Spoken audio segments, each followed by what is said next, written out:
Astaghfirullah. Assalamualaikum warahmatullahi wabarakatuh.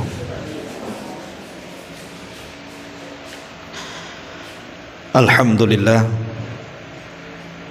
alhamdulillahilladzi hadana lihada wa ma kunna linahtadiya laula an hadanallah.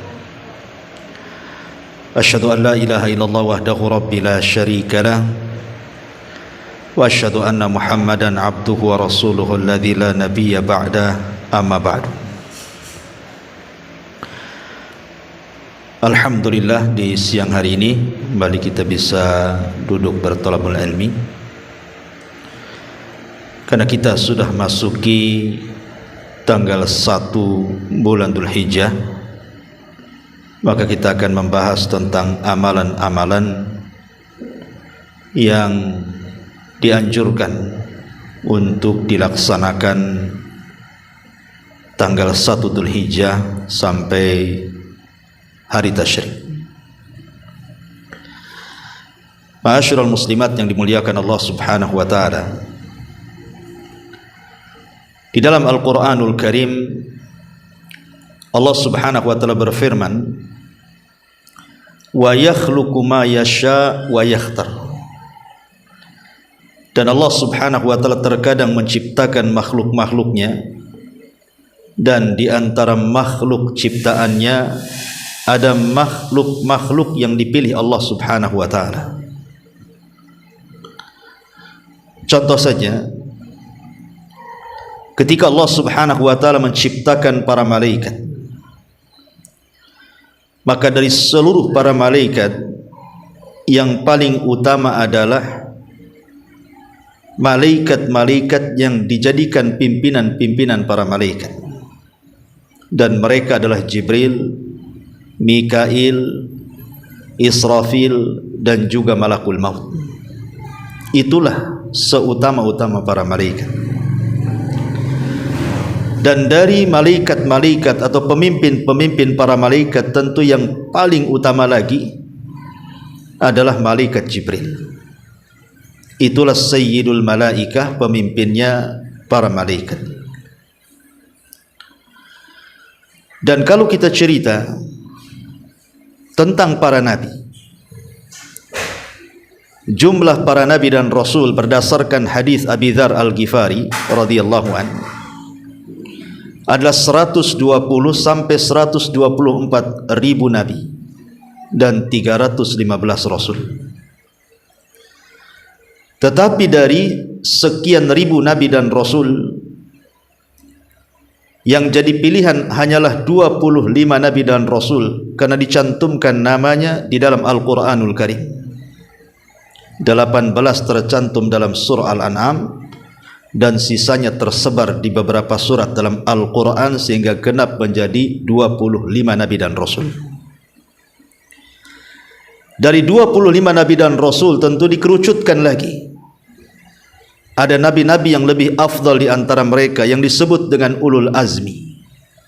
Mereka lah Nuh, kemudian Ibrahim, kemudian Musa, Isa, dan Nabi kita Muhammad sallallahu alaihi wasallam.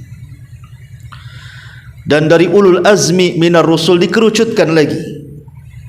Ada 2 nabi yang disebut dengan Khalilur Rahman, kekasih Allah Subhanahu wa taala. Dialah Ibrahim alaihi salatu wassalam dan Nabi kita Muhammad sallallahu alaihi wasallam. Dan dari 2 kekasih Allah Subhanahu wa taala, Allah pilih lagi yang merupakan pemimpin seluruh para nabi dan rasul, yang disebut dengan Sayyidul Anbiya wal Mursalin, pemimpinnya para nabi dan rasul. Dialah Nabi kita Muhammad sallallahu alaihi wasallam. Dan kalau cerita bulan, maka dari 12 bulan kata Allah Subhanahu wa taala, minha arba'atun hurum. Dari 12 bulan itu ada bulan-bulan hurum, bulan-bulan mulia. Dan bulan-bulan itu disebut Dalam hadis Nabi SAW ketika memberikan tafsiran kepada ayat surah At-Taubah 36, pertama dimulai dari Dzulqa'dah, yang kedua Dzulhijjah, yang keempat Muharram, dan yang ketiga Muharram, dan yang keempat bulan Rajab. Itulah bulan-bulan hurum, bulan-bulan mulia. Lah dari bulan-bulan mulia ini, yang paling mulia dari 4 bulan itu adalah bulan Dzulhijjah, yang sedang kita akan kaji amalan-amalannya. Lah dari bulan Dzulhijjah ini dikerucutkan lagi.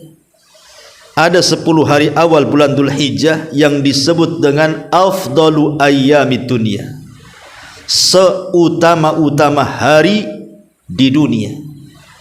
Selama kita lewati selama 1 tahun, maka 10 awal bulan Dzulhijjah termasuk afdalu ayyamid dunya, seutama-utama hari di dunia. Lah dari 10 hari yang disebut dengan hari-hari yang paling utama di dunia, Allah kerucutkan lagi. Dan yang paling utama dari 10 itu adalah hari Arafah tanggal 9 dan Yaumun Nahr, hari Nahar, Idul Adha, ketika manusia menyembelih kurban-kurban mereka kepada Allah. Dan dari 2 yang sangat istimewa tanggal 9 dan 10 Dzulhijjah ini, Allah kerucutkan lagi yang paling afdal adalah Yaumun Nahri, hari di mana kita menyembelih, berhari raya Idul Adha. Dan disitulah puncak daripada seseorang betul-betul akan mendapatkan pahala besar apabila mampu memanfaatkan hari itu. Ma'asyiral muslimat yang dimuliakan Allah Azza wa Jalla, inilah makna wa yakhluqu ma yasha'u wa yakhtar. Allah itu menciptakan makhluk, dan dari makhluk itu ada makhluk-makhluk pilihan Allah Subhanahu wa taala. Lah di antara makhluk pilihan Allah Subhanahu wa taala adalah 10 awal bulan Dzulhijjah, terutama tanggal 9 hari Arafah, terutamanya lagi tanggal 10 Yaumun Nahr atau Idul Adha. Ma'asyiral muslimin, muslimat yang dimuliakan Allah Azza wa Jalla, setelah kita tahu bahwa 10 awal bulan Dzulhijjah itu adalah hari-hari istimewa dalam kehidupan kita, hari-hari yang dikatakan Nabi SAW afdalu ayyamid dunya, seutama-utama hari di dunia, maka sudah selayaknya kita seorang mukmin mengetahui keutamaannya, keistimewaannya. Karena Allah Subhanahu wa taala menciptakan musim-musim kebaikan. Salah satunya adalah di 10 awal bulan Dzulhijjah. Ini musim-musim kebaikan, musim-musim ketaatan, musim-musim di mana manusia yang beramal di dalamnya dilipat gandakan pahalanya di sisi Allah Subhanahu wa taala. Kalau saya boleh analogikan begini, umpamanya di sini, di Taman Raya ini, ada miliarder, orang kaya banyak duitnya, tidur dengan duit, tidak kehitung serinya saking banyaknya. Tiba-tiba dia mengumumkan di masjid, besok tanggal 1 sampai tanggal 10 masyarakat Taman Raya boleh datang ke rumah, saya akan kasih 1 orang 1 miliar. Pertanyaannya, Bu, kira-kira masyarakat Taman Raya datang enggak tuh? Saya yakin datang, termasuk ibu juga datang, enggak mungkin tak datang, Bu. 1 miliar loh. Dari mana nampak duitnya pun tidak kita, uang 1 miliar itu. Megang pun tidak. Itu seruan manusia, datang ke rumah dari tanggal 1 sampai tanggal 9, kalian kukasih setiap 1 orang 1 miliar. Oh, berbondong-bondong, Bu. Pasti dari pagi buta dia sudah berkumpul di depan orang kaya itu. Itu urusan dunia. Urusan dunia saja sedemikian rupa orang berjubel, berlomba-lomba supaya sampai di rumah orang kaya itu. Terkadang harus sikat-sikut sana sini, menyakiti orang, gak peduli. Yang penting saya pertama mendapatkan 1 miliar itu. ini adalah manusia.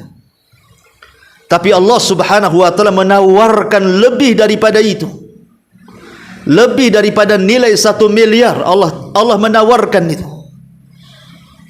Bahwa ada pahala-pahala yang dilakukan di 10 awal bulan Dzulhijjah itu yang dilipat gandakan pahalanya yang kita tidak tahu lipatannya. Yang jelas semua amalan itu tertuju kepada satu tempat yang disebut Jannatun Naim, sorga yang di dalamnya penuh dengan kenikmatan. Oleh karena itulah maka seorang mukmin harus cerdas. Harus cerdas, jangan membiarkan hari-hari tanggal 1 sampai tanggal 10 itu berlalu begitu saja. Kata Nabi SAW, Al-Kayyis man dana nafsah wa amila lima ba'dal maut. Orang cerdas itu orang yang introspeksi terus dan mempersiapkan diri dengan amal saleh sebelum kematiannya. Wasari'u ila maghfiratin, bersegeralah kita berlomba-lomba untuk mencari ampunan Allah. Walidzalika falyatanafasil mutanafisun, maka oleh karena itulah maka berlomba-lombalah kita, kejarlah amalan itu. Fastabiqul khairat, berlomba-lomba dalam kebaikan. Mumpung kita masih diberikan usia, menemukan tanggal 1 Dzulhijjah sampai tanggal 10, entah besok kita masih hidup atau tidak, kita tidak tahu. Karena rahasia umur kita di tangan Allah Azza wa Jalla. Maka yang ada mulai daripada hari ini tanggal 1 Dzulhijjah ini sampai tanggal 10 Dzulhijjah, manfaatkan sebaik mungkin dengan memperbanyak amal-amal saleh yang nanti saya akan sebutkan amal apa saja. Karena Allah Subhanahu wa taala ketika memuliakan sesuatu pasti dijadikan sumpah dalam Quran. Allah Subhanahu wa taala mengatakan wal fajri walayalin ashri, demi waktu fajar dan demi malam-malam yang 10. Sepakat ahli tafsir seperti Ibnu Abbas, Alqamah, Qatadah, Ikrimah, Mujahid, mereka mengatakan bahwa layalil ashri adalah 10 awal bulan Dzulhijjah. Bahkan lebih khusus lagi Allah bersumpah wasyaf'i wal watr, dan yang genap dan yang ganjil, demi yang genap dan demi yang ganjil. Yang genap artinya yaumun nahri. Kenapa didahulukan? Karena yaumun nahri lebih afdal dibandingkan yaumul arafah. Wasyaf'i, dan yang ganjil itu artinya hari Arafah, karena hari Arafah jatuh tanggal 9 dan angka 9 itu ganjil. Sementara yaumun nahr jatuh tanggal 10 dan tanggal 10 itu genap. Dan Allah mengatakan wasyaf'i wal watr, dan demi yang genap dan yang ganjil. Allah dahulukan yang genap karena lebih utama dibandingkan yang ganjil. Hari nahar itu lebih utama dibandingkan hari Arafah. Bayangkan Allah sampai bersumpah berkali-kali dalam Al-Quran, termasuk juga wasyahidi wal masyhur. Sebagian ahli tafsir mengatakan artinya yaumu Arafah. Lihat, berturut-turut Allah jadikan sumpah. Dan tidak mungkin Allah bersumpah dalam Quran kecuali makhluk yang disumpahinya itu adalah memiliki keistimewaan di hadapan Allah Subhanahu wa taala. Ma'asyiral muslimin yang dimuliakan Allah Subhanahu wa taala, lalu apa amalan yang harus kita lakukan? Yang pertama, Bu, manasik haji. Okelah ibu, belum Allah berikan kesempatan ataupun takdir baik bisa berangkat haji, tapi bukan mustahil Allah mudahkan ibu bisa berangkat haji. Berdoalah, semoga Allah Subhanahu wa taala mendengar dan mengijabah doa kita. Ibadah haji ini adalah ibadah yang banyak sekali manfaatnya. Karena ada orang-orang jahil, orang-orang bodoh yang mereka menentang syariat Allah dan Rasulnya, menganggap bahwa ibadah haji ini ibadah konyol katanya.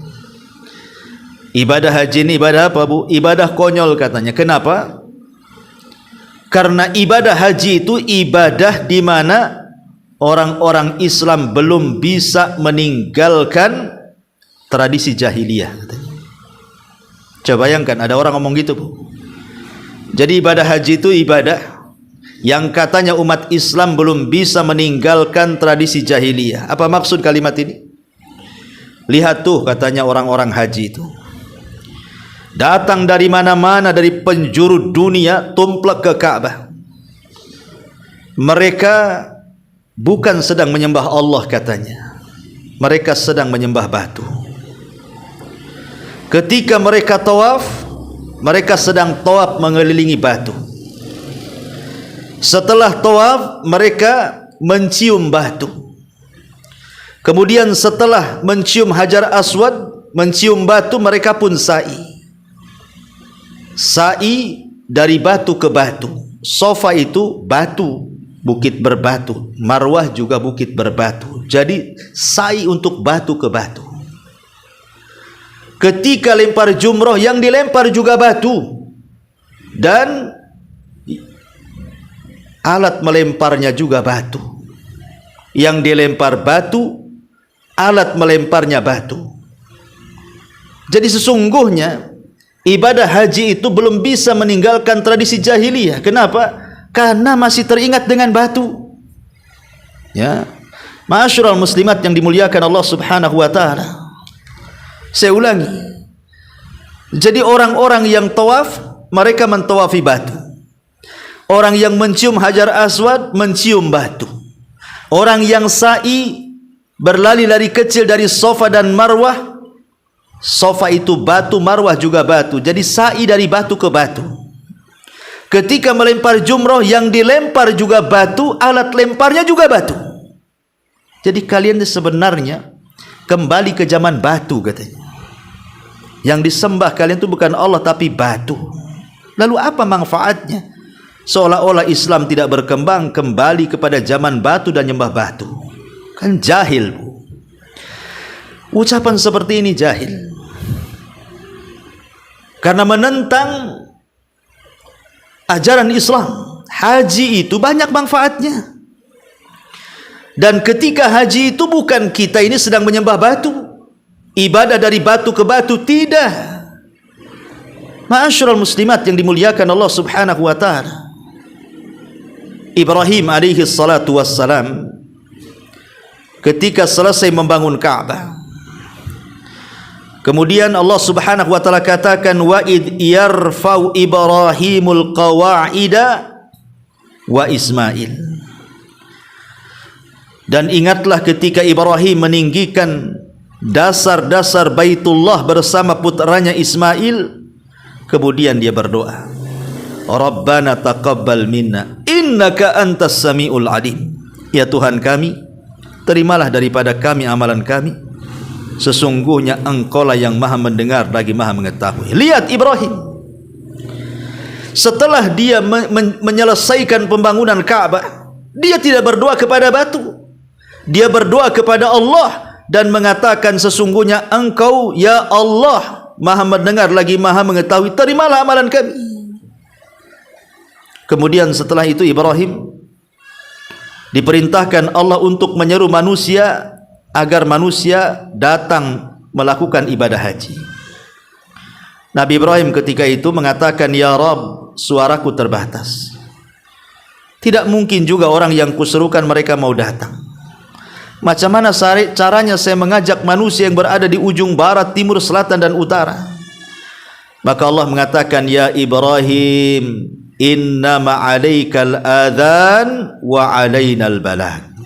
Ibrahim, engkau cukup berteriak, kasih tahu manusia agar datang ke sini untuk melakukan manasik haji. Aku yang akan menyampaikan suaramu ke telinga-telinga dan hati-hati manusia. Dan nanti hati-hati manusia akan condong untuk datang ke sini. Dan betul Allah Subhanahu wa taala mengatakan, wa adzin fin nasi bil hajj ya'tuka rijalan wa ala kulli dhamirin ya'tina min kulli fajjin amik. Dan serulah kepada manusia agar mereka melakukan ibadah haji, maka akan datang kepadamu rijalan, manusia yang berjalan kaki atau berkendaraan dari segala penjuru dunia akan tumplek di Ka'bah. Dan hari ini kita bisa saksikan. Jadi haji itu perintah Allah, bukan perintah batu. Dan kita lihat di antara manfaat haji, coba. Ketika jemaah haji yang datang ke Mekah kemudian menggunakan kain ihram, kain selendang putih dari baju dan celananya, semua kain ihram berwarna putih, tidak ada warna yang lain kecuali putih. Apa manfaatnya? Manfaatnya supaya jemaah haji itu diingatkan akan kafan saat kematiannya, bahwa mereka akan mati, akan menghadap kepada Allah, akan mempertanggungjawabkan semua perbuatan mereka di dunia. Kemudian juga tidak ada kemuliaan antara si kaya dan si miskin yang haji, antara si pejabat dan si rakyat, semua sama kainnya, kain ihram. Mau presiden ya kain ihram, mau menteri ya kain ihram, mau bos kain ihram. Sebutkan orang yang haji, tidak ada mentang-mentang dia presiden, menteri, pejabat kainnya beda.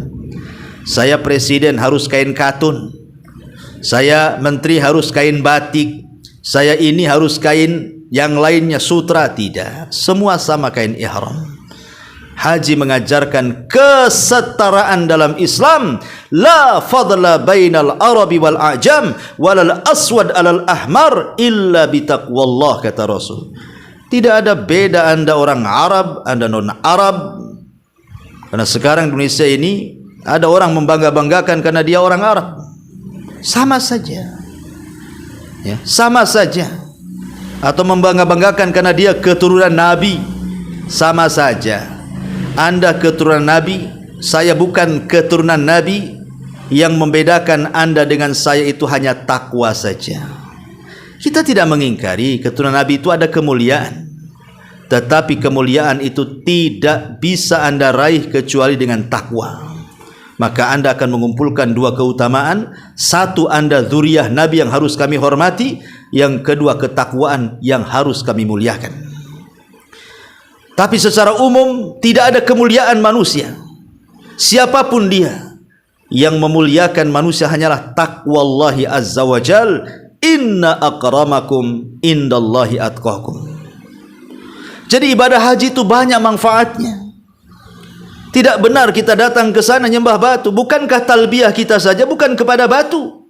Talbiyah itu kepada Allah. Labbaik Allahumma labbaik, labbaik la syarika laka labbaik, innal hamda wan ni'mata laka wal mulk la syarika lak. Lihat kandungannya saja, isi tauhid. Aku penuhi panggilanmu ya Allah, aku penuhi panggilanmu yang tidak ada sekutu bagimu. Sesungguhnya pujian dan juga nikmat milikmu, dan kekuasaan juga milikmu yang tidak ada sekutu bagimu. Semua isinya tauhid. Macam mana kemudian orang itu mengatakan kita nyembah batu? Tidak, batu itu hanya sekedar alat untuk mempersatukan kaum muslimin dalam solat-solat mereka, di mana Allah subhanahu wa ta'ala menjadikan batu Hajar Aswad yang ada di Ka'bah itu hanya sekedar untuk dijadikan kiblat. Dijadikan kiblat, bukan disembah. Dijadikan kiblat di mana satu dunia kaum muslimin ketika mereka solat, mereka menghadap Hajar Aswad, karena tidak mungkin disatukan dengan cara lain kecuali dengan cara itu. Bukan kita nyembah batu, kita nyembah Allah subhanahu wa ta'ala. Dan yakin setiap muslim yang salat tidak mungkin ada keyakinan bahwa dia sedang bersujud kepada batu, ruku kepada batu, berdiri kepada batu dari mulai takbiratul ihram sampai salam. Mustahil.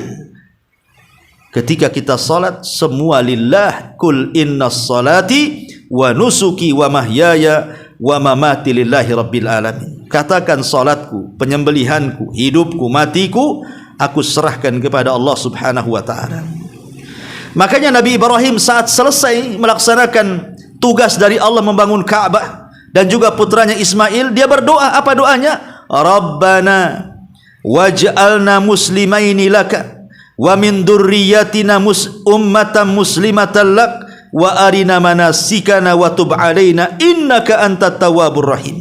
Ya Tuhan kami, jadikanlah kami berdua orang yang tunduk patuh kepadamu, kepadamu ya Rabb, bukan kepada batu.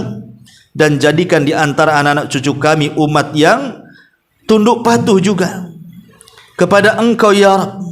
dan tunjukkan kepada kami cara-cara dan tempat-tempat ibadah haji kami, dan terimalah taubat kami, sesungguhnya Engkaulah yang Maha penerima taubat lagi Maha penyayang. Lihat, isi doanya saja tauhid. Macam mana orang itu mengatakan kita menyembah batu? Enak saja, mana akalnya? Banyak manfaat haji itu. Itu seruan dari Allah Subhanahu wa taala, wa adzin finnas. Allah yang menyeru supaya kita datang ke titik tertentu di tempat yang sangat mulia, di waktu yang sangat mulia, dengan ibadah yang mulia. Karena Ka'bah adalah tempat yang paling mulia. Haji di waktu yang mulia bulan Dzulhijjah, yang merupakan hari-hari terbaik dunia, dan ibadah haji sendiri adalah ibadah yang sangat mulia. Ma'asyiral muslimat yang dimuliakan Allah Azza wa Jalla. Ini yang pertama, manasik haji kalau mampu. Kemudian yang kedua, amalan juga dianjurkan bagi ibu yang tidak bisa haji. Ada amalan lain yang diperintahkan dalam Islam ini. Seperti apa? Yang kedua, puasa. Puasa kan tidak mesti harus haji, bisa di rumah. Dan puasa di hari-hari yang sangat mulia, Allah Subhanahu wa taala, Nabi sallallahu alaihi wasallam katakan, siyamu yaumi arafata ahtasibu 'ala Allah an yukaffira sanata allati qablahu wallati ba'dahu. Puasa hari Arafah tanggal 9 bagi yang tidak haji, aku mengharap kepada Allah, meminta pahala agar Allah menghapuskan dosa setahun ke belakang dan setahun yang akan datang. Ada satu hari di 10 awal bulan Dzulhijjah itu ibu berpuasa 2 tahun berturut-turut, dosanya diampuni. Dan kita dianjurkan berpuasa mulai tanggal 1. Ada yang berpendapat, sebagian para ulama itu kita boleh puasa mulai tanggal 1 hari ini sampai tanggal 10. Ada juga yang berpendapat dengan cara puasa Daud, 1 hari puasa 1 hari tidak. Yang jelas tanggal 9 itu yang paling afdol saat berpuasa, karena itu bertepatan dengan hari Arafah. Makanya puasa juga hari puasa Arafah, dan semua orang bisa puasa. Kemudian yang ketiga, sholat, terutama sholat 5 waktu. Jangan pernah meninggalkan sholat 5 waktu di 10 awal bulan Dzulhijjah atau di bulan-bulan yang lain, karena itu kewajiban. Lah, untuk menambah dari yang wajib itu, lakukan yang sunnah. Ada seorang tabi'in namanya Sa'id ibn Zubair rahimahullahu ta'ala. Dia mengajarkan kepada kita bagaimana cara memuliakan 10 awal bulan Dzulhijjah. Saking sibuk ibadah di siang dan di malam hari, sampai teman-temannya tidak bisa berjumpa dengan dia. Kemudian dia mengatakan, la tutfi'u surujakum layaliyal ashri.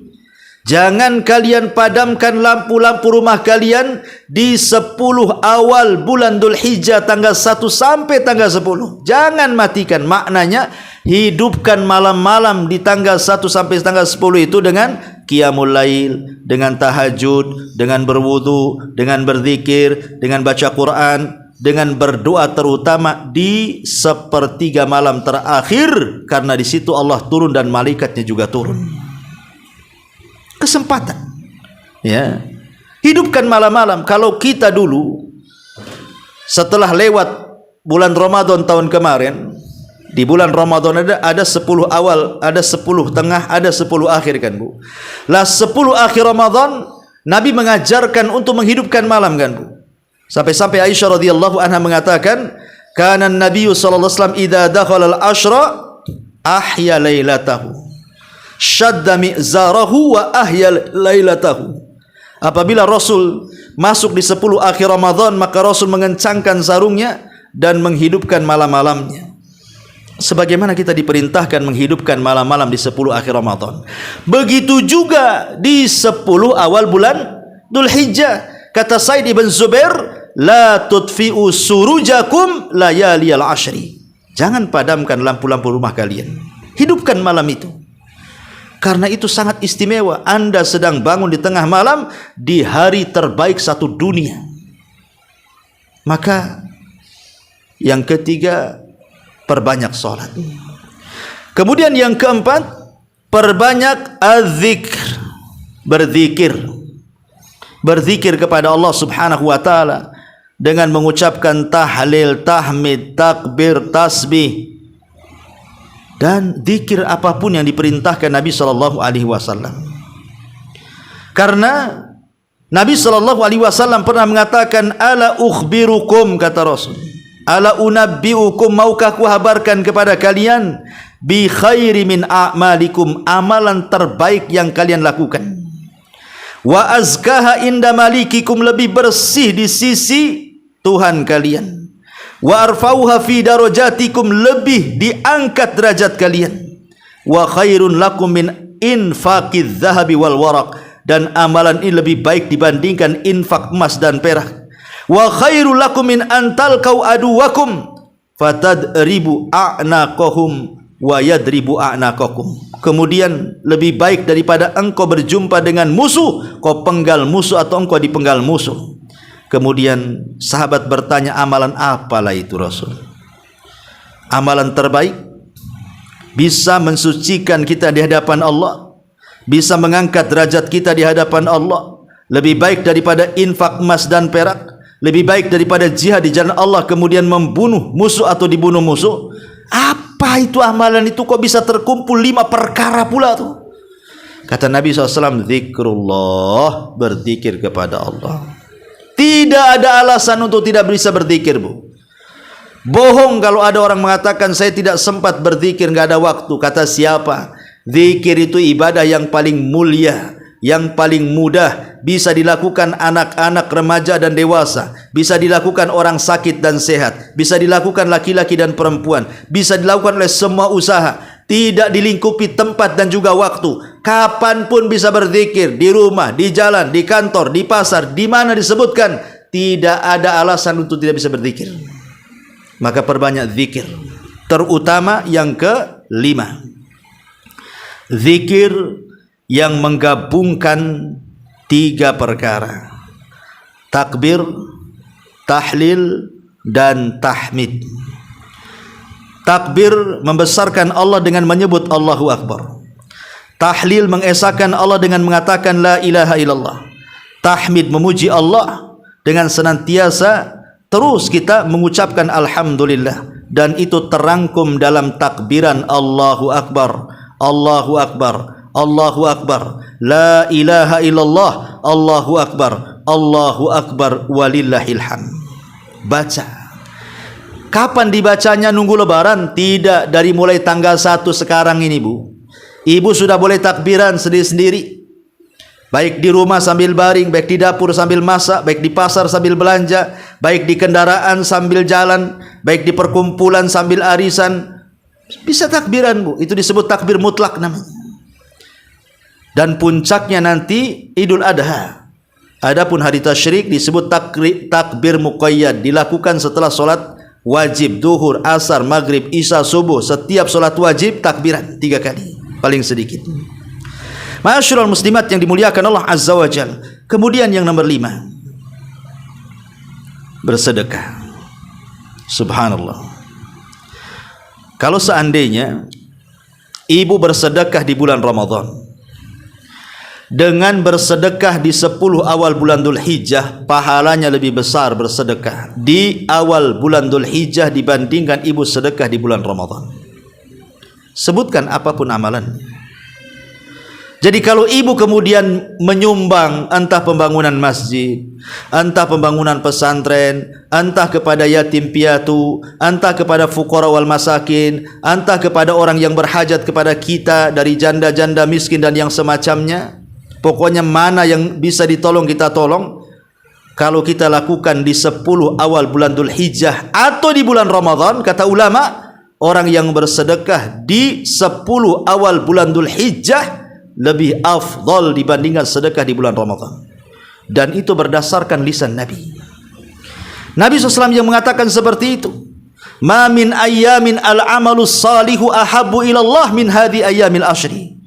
Tidak ada amalan yang dilakukan dalam setahun, dalam hari-hari setahun yang lebih dicintai Allah dibandingkan orang yang beramal di 10 awal bulan Dzul Hijjah. Sahabat bertanya, apakah sebanding dengan jihad? Tidak, kecuali orang itu keluar membawa seluruh hartanya dan jiwanya, kemudian tidak pernah kembali ke rumahnya alias syahid, baru sebanding katanya. Lihat. Jadi ini mumpung ya ada kesempatan tanggal 1 sampai tanggal 10 perbanyak sedekah. Kalau ibu punya uang 1 juta dipecah 100 ribuan, setiap hari ibu sumbang 100 ribu, besoknya 100 ribu, besoknya 100 ribu, besoknya 100 ribu. Atau ibu punya uang 100 ribu, pecah menjadi 10, menjadi 10 ribu. Satu hari ini 10 ribu, besok 10 ribu, dan begitu seterusnya. Maka setiap hari ibu dapat pahala orang mati syahid. Subhanallah. Ya. Kemudian yang nomor 6, juga ada ibadah udhiyatul id, berkurban. Kalau Allah Subhanahu wa taala takdirkan ibu punya biaya, beli kambing. Kalau sanggup beli sapi, sanggup lagi beli unta. Tapi kan unta tak ada di sini, sapi aja lah, ya. Beli sapi kalau sanggup.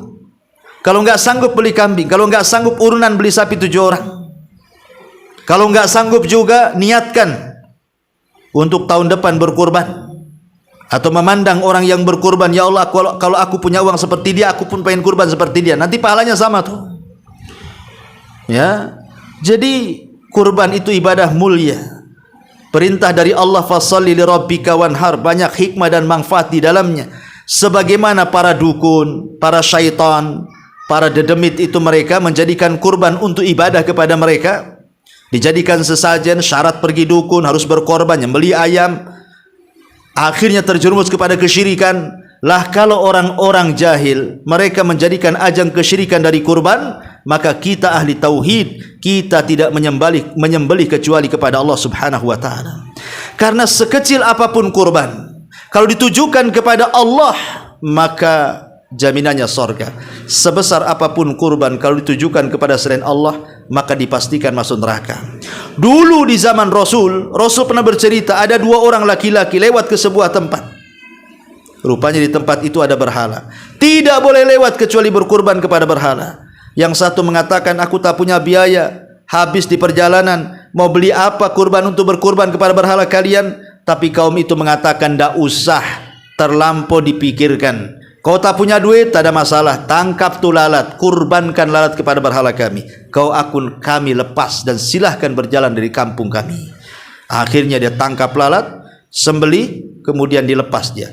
Yang satunya mengatakan, tidak, walaupun kau perintahkan aku untuk menyembelih kepada berhalamu dengan seekor lalat sekalipun, gratisan tanpa beli, cukup menangkap, kalau ditujukan kepada aku tak mau. Akhirnya dia pun dibunuh dan meninggal dunia. Ketika sama-sama dua-duanya, baik yang korban pertama meninggal atau yang kedua tidak mau berkorban kecuali kepada Allah, akhirnya Allah masukkan yang berkorban kepada berhala, dimasukkan ke neraka, dan yang korban kepada Allah atau tidak mau korban kecuali kepada Allah, Allah masukkan ke dalam surga. Itu seekor lalat, Bu. Kalau ditujukan kepada Allah saja, jaminannya surga. Gimana ibu berkorban lebih daripada lalat? Kambing, kacang, kambing gibas, kambing wol, ataupun sapi, ataupun unta, oh sudah jelas lagi, ya, pahalanya sangat besar, ya. Kemudian juga di antara amalan-amalan yang dianjurkan, nomor 6 adalah al-iktsar minal a'malis salihati umuman, memperbanyak dari amal-amal saleh secara umum. Seperti apa, Bu? Membaca Quran. Ya. Membaca Quran, coba kalau ibu mau, dari tanggal 1 sekarang 3 juz ibu hatamkan setiap hari. Maka tanggal 10 Dzulhijjah ibu sudah hatam tuh Quran. Sementara 1 huruf itu 10 kebaikan. Dan orang yang mahir baca Quran bersama para malaikat, dan orang tertati-tati baca Quran dapat 2 pahala, ya. Tidak ada ruginya orang baca Quran itu. Target dari sekarang 10 hari hatam, ya. Ataupun belajar dan mengajar, datang ke majelis ilmu, atau ibu mengajarkan orang lain, mengajarkan Iqra kah, Quran kah, fikih kah, akidah kah, itu amalan mulia. Khairukum man ta'allamal Qur'ana wa 'allama. Sebaik-baik kalian adalah orang yang mengajarkan Quran dan belajar Quran. Kemudian juga istighfar. Perbanyak istighfar. Karena istighfar itu salah satu wasilah, Bu, memberikan semangat kita ibadah. Sebagaimana dosa itu melemahkan ibadah. Jadi kalau ibu malas sholat, malas zikir, malas baca Quran di hari-hari yang Rasul katakan afdalu ayamid dunya, seafdal-afdalnya hari di dunia, berarti yang membuat malas itu hanyalah dosa, Bu. Dosa ibu yang membuat ibu malas dosa. Dosa saya yang membuat saya malas dosa. Dosa anda yang membuat anda malas beribadah kepada Allah Azza wa Jalla. Maka dengan memperbanyak istighfar, mudah-mudahan menghilangkan dosa dan memberikan kesemangatan kita untuk beramal saleh yang lainnya.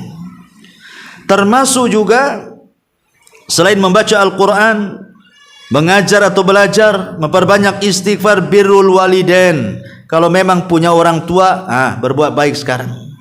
Dan seterusnya, dimulai dari sekarang lah, karena pahalanya besar, sama dengan orang mati syahid dan menginfakkan semua hartanya. Ataupun silaturahim, ataupun ifsa'us salam, mengucapkan salam, Bu, kalau ketemu orang, ya. Jangan salam itu diucapkan kepada yang kenal saja, yang tak kenal tak mau salam. Bahkan ada juga yang aneh di masyarakat ini, kalau ibu mengucapkan salam kepada tetangga yang ibu tidak kenal, tetangga itu malah heran sama ibu. Malah dia bilang, kok kenal aku di mana, katanya. Padahal niat kita ini hanya ingin menyebarkan salam, malah jawabannya, emang aku kenal kamu? Emang kamu kenal aku, katanya. Lah, ini kan tidak paham, jahil, ya. Salam itu adalah salah satu pertanda rasa cintanya kita dengan Allah, karena Allah adalah salam dan menebar kecintaan sesama manusia, dan itu pula yang menjadikan kita penyebab masuk surga. Kemudian juga it'amut ta'am, kalau bisa kita sebar kepada fuqara masakin yang kekurangan itu. Berilah mereka makanan, sedekah kepada fuqara wal masakin. Ataupun al-islah bainan nas, berusaha mengislah. Ada orang yang bertengkar nih, kita tengah-tengahnya, kita islah keduanya. Jangan bertengkar, ini hari-hari terbaik di dunia ini. Sayang dilewatkan dengan pertengkaran, ya. Ataupun melihat ada peluang-peluang kebaikan, ajak manusia ke dalam kebaikan. Melihat manusia di atas kemungkaran, cegah mereka dari kemungkaran. Kemudian juga menjaga lisan, ini penting, Bu, ya. Ingat, ya. Tanggal 1 sampai tanggal 10, Bu, ingat, ini hari terbaik dunia. Jaga lisan. Berhenti dari ghibah, ya. Berhenti dari menyebar hoax. Berhenti dari mengucapkan kalimat-kalimat kotor yang akan menjadi laknat dan menjadikan terlarangnya bagi kita syafaat. Jaga lisan. Kata Nabi SAW, kul khairan aw liyasmut. Katakan kalimat santun kalau tidak bisa diam. Ataupun menjaga al-faraj, kemaluan. Kemudian juga berbuat baik kepada tetangga, itu juga salah satu amalan yang bagus kita lakukan. Ataupun mungkin memuliakan tamu. Ataupun mungkin yang paling rendah lah, kalau ibu pulang dari sini, nengok-nengok jalan, nampaklah ada batu. Bahaya nih batu nih. Kalau ada orang lewat bisa teguling, ambil, Bu, singkirkan. Ya, nampak ada duri, nampak ada paku, nampak ada beling, ambil, singkirkan. Itu amalan soleh, walaupun tuh perkara-perkara ringan, tapi kalau dilakukan di waktu yang sangat mulia, menjadi besar pahalanya, ya. Ataupun berbuat baik kepada pasangan, ibu yang punya suami, gitu ya. Sekarang tanggal 1 sampai tanggal 10 itu buat suami heran sama ibu. Kata suami, tumben kau berbuat baik, katanya.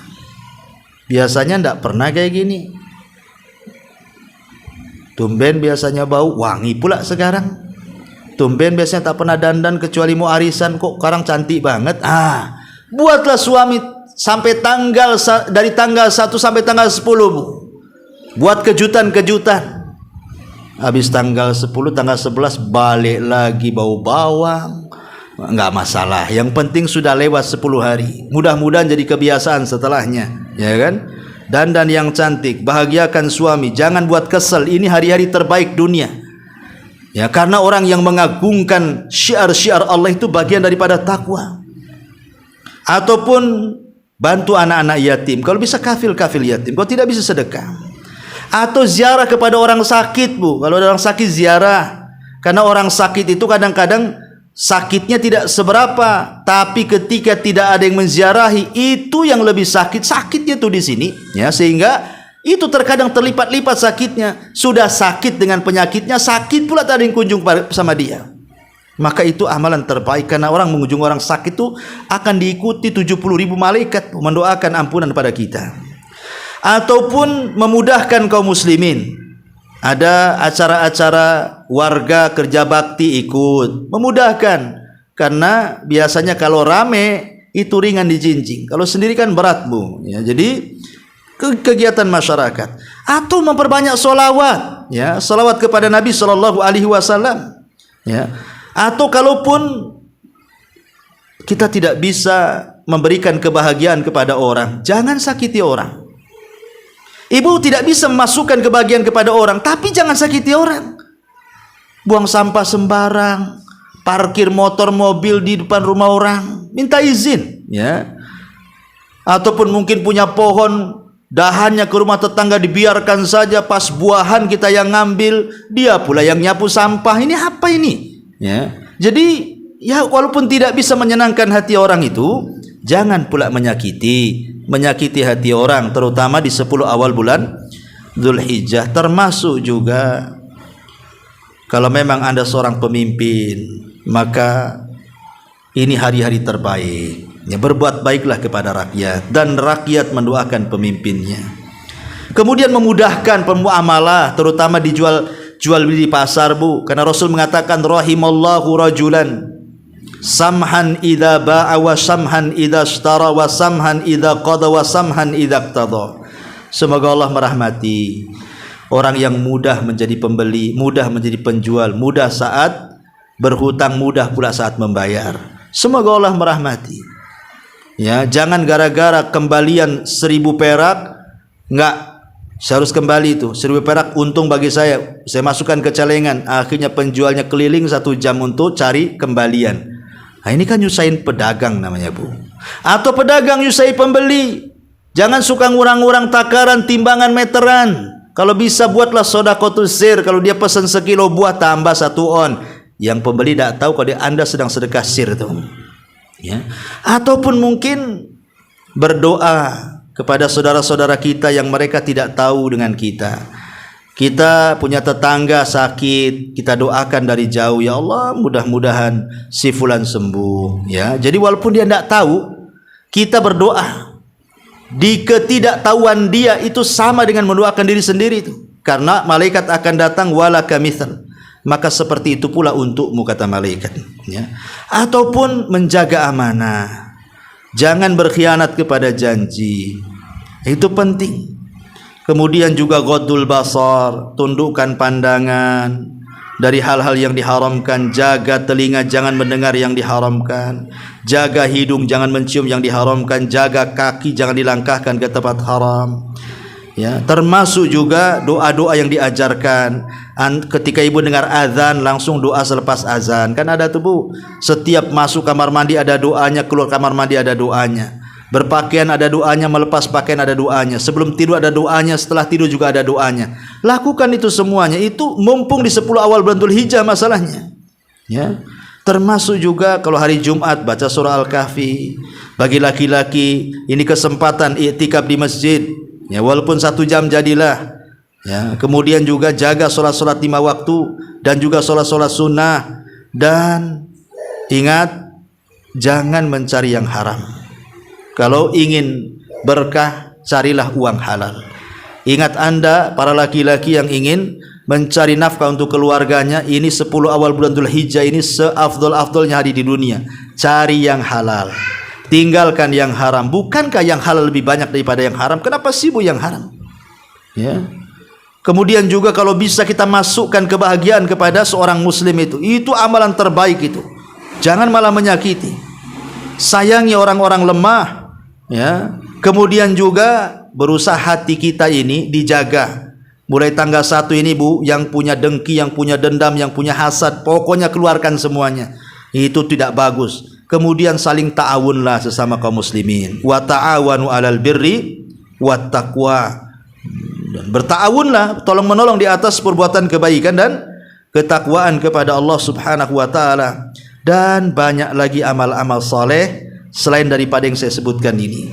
Oleh karena itulah maka ini mumpung kita berada di hari-hari terbaik dalam dunia, tanggal 1 sampai tanggal 10, fastabiqul khairat, berlomba-lombalah dalam kebaikan. Kapan lagi? Belum tentu kita akan ketemu di 10 awal bulan Dzulhijjah tahun depan. Wallahu a'lam bishawab. Ini nasihat umum, mudah-mudahan ada manfaatnya. Sebelum saya tutup, silahkan kalau mau bertanya. Fal yatafaddali mashkura.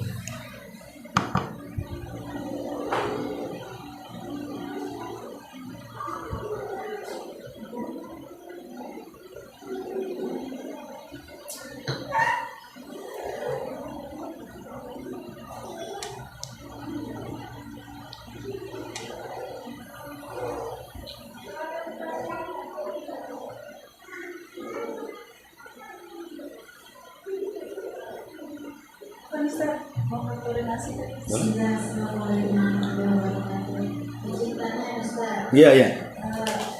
Gimana hukumnya Ustaz ya kalau kita buat toples di rumah, ya kita memasukkan sedekah subuh setiap pagi, nanti pada atau sebulan kemudian nanti ada teman kita yang mengutip dari mereka yang menyalurkan sedekahnya. Itu bagus sekali, Bu. Ya, kalau ibu itu punya celengan, entah kaleng kongguan, ya kan, atau buat dari kardus atau toples yang nerawang atau yang ditutup, terserahlah, yang penting celengan. Kemudian ibu tulisi celengan itu untuk apa. Kalau ibu niatnya untuk du'afa, maka tulis untuk du'afa, fakir miskin, anak yatim dan janda-janda yang butuhkan. Kalau ibu niatnya untuk bangun masjid, tulis ini untuk wakaf masjid. Pokoknya tulis sajalah di situ. Kemudian ibu setiap pagi habis subuh kencleng masuk 2000, sore lagi kencleng masuk 2000. Itu ibu loh didoakan malaikat. Setiap hari malaikat kan turun, Bu. Kemudian malaikat mendoakan setiap orang yang berinfak tuh di pagi hari, semoga Allah menambah kekayaannya, semoga Allah melipat gandakan kekayaannya, dan kalau dia tidak infak, semoga Allah hilangkan berkahnya. Jadi nggak apa-apa, nanti sebulan sekali, 3 bulan sekali serahkan ke yang berhaknya. Kan itu sebenarnya memudahkan sebenarnya. Ya, memudahkan untuk itu. Dan biasakan seperti itu paling mudah. Apalagi sekarang ini kan kayaknya kayak uang-uang receh, krecek, ya kan, yang berbunyi itu, Bu, krecek-krecek itu, Bu. Itu kan ibu sering dapat, Ibu, ya kan. Kalau ibu ke toko, kembaliannya mesti dapat uang krecek. Dari pasar mesti ada uang krecek. Nah itu kok dikumpul-kumpulkan, Bu, jadi banyak kan. Ya, ini kesempatan sebenarnya, apalagi bertepatan dengan hari-hari terbaik dunia. Karena innamal a'malu binniyat. Amal itu ditentukan niatnya. Wallahu a'lam. Ya. Misalnya seorang istri itu keluar suaminya sendiri tidak punya kemampuan untuk berkorban, itu istri berkorban sendiri. Itu pahalanya itu suaminya atau bagaimana? Maksudnya suaminya yang berkorban? Istrinya yang berkorban. Oh, istri yang berkorban. Ya, alhamdulillah, nggak apa-apa. Istri yang berkorban, kemudian diniatkan untuk istri dan suami dan anak-anak, nggak apa-apa. Tapi yang berkorban, istri yang berkorban, dia tidak boleh mencukur rambut, tidak boleh mencukur bulu ketiak, kemaluan, dan bulu-bulu yang lainnya, termasuk tidak boleh memotong kuku. Khusus yang berkorban. Kalau yang berkorban istri, berarti istri yang terkena larangan-larangan tadi. Adapun suami ya diserikatkan dalam pahala saja. Jadi ketika ibu berkorban, maka ibu niatkan korban itu untuk ibu dan untuk suami dan untuk anak-anak, ataupun untuk orang tua yang sudah meninggal, baik orang tua atau mertua umpamanya. Gak apa-apa. Ya, tidak harus mesti suami. Walaupun sebenarnya kewajiban korban adalah suami, tapi terkadang Allah takdirkan istri pula penghasilannya lebih besar daripada suami. Dan itu uang istri solid, bukan minta dari suami. Ya, maka boleh. Kalau memang itu uang istri solid, berarti ibu yang korban diniatkan kepada suami dan anak-anak. Wallahu a'lam. jika seorang perempuan ingin umroh tapi tidak mempunyai mahram atau dananya cukup untuk satu orang tetapi tidak bisa membayarkan mahram, itu bagusnya bagaimana? Ya, alhamdulillah, sebenarnya masalah haji atau umroh tanpa mahram ini menjadi polemik para ulama. Syekh Utsaimin rahimahullahu taala mengatakan mahram itu syarat daripada kemampuan orang itu haji atau umroh, sehingga sebaiknya kalau tidak ada mahram tidak berangkat. Tapi ada berpendapat lain bahwa boleh, tapi yang pertama, umroh yang pertama atau haji yang pertama, ya, untuk umroh yang pertama atau haji yang pertama dengan syarat ada teman-teman walaupun bukan mahram yang dipercaya dalam perjalanannya bisa aman, mengamankan ibu, ya, mulai dari berangkat sampai pulang dia menjamin keamanannya. Yang pertama saja, adapun yang kedua ketiga tak boleh. Ada juga beberapa seperti itu, ya, karena alasannya istri si Nabi SAW ketika haji sepeninggal Rasul, mereka ada sebagian tidak pakai mahram, tetapi mereka dengan sahabiah-sahabiah yang lainnya yang menjaga mereka dari mulai berangkat sampai pulang. Ada juga yang pendapat seperti itu. Walaupun saya anjurkan sebaiknya sih kumpul-kumpul uang dulu, dengan mahramnya jauh lebih baik dan lebih aman dan lebih mencocoki perintah. Wallahu a'lam.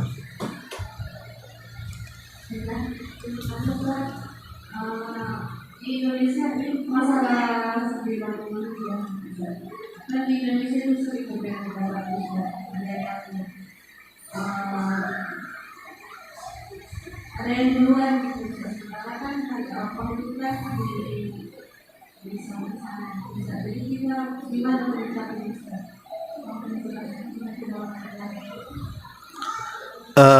Gimana? Kurang dengar. Ulangi,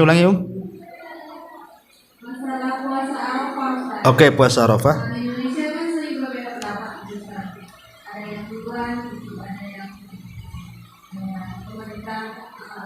Oh, ikut pemerintah kah ataukah ikut Arab Saudi, ya? Ya, alhamdulillah.